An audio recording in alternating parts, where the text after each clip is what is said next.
Oui, bonsoir, bien-aimés. Que Dieu vous bénisse. Je m'appelle Bouch.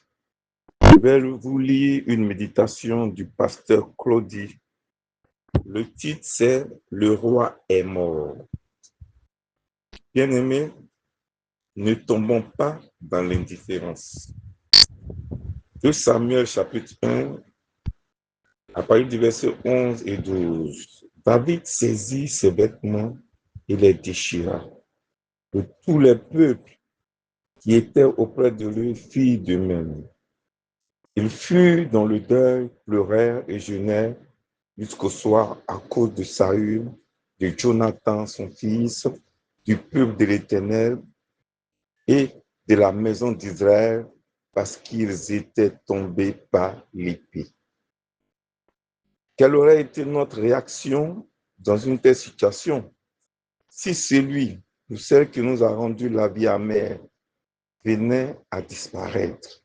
Serions-nous soulagés?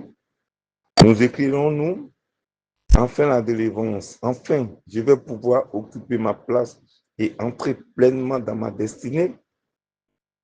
Mais David ne s'est pas réjoui de la mort de Saül.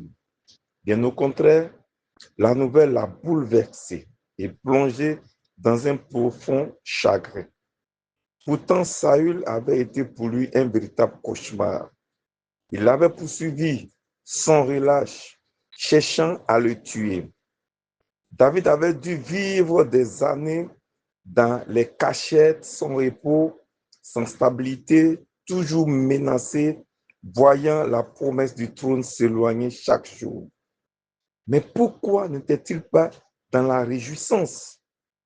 Après tout, Saül n'avait eu que ce qu'il méritait.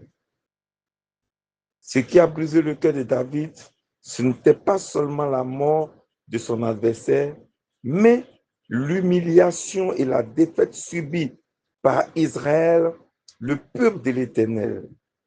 Il voyait son peuple frappé, meurtri, blessé.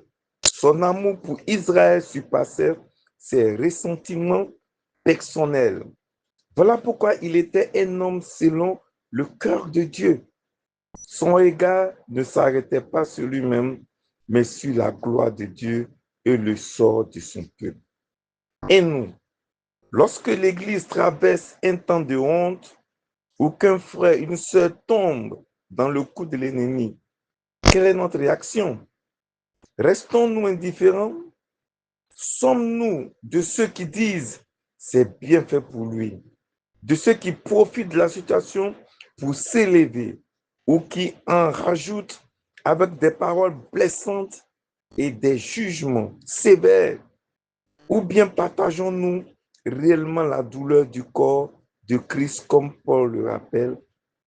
Quand un membre souffre, tous les membres souffrent avec lui. Il faut bien analyser cette image. Quand un membre de notre corps souffre-t-il? Quand il est agressé de l'extérieur ou quand il se détériore de l'intérieur?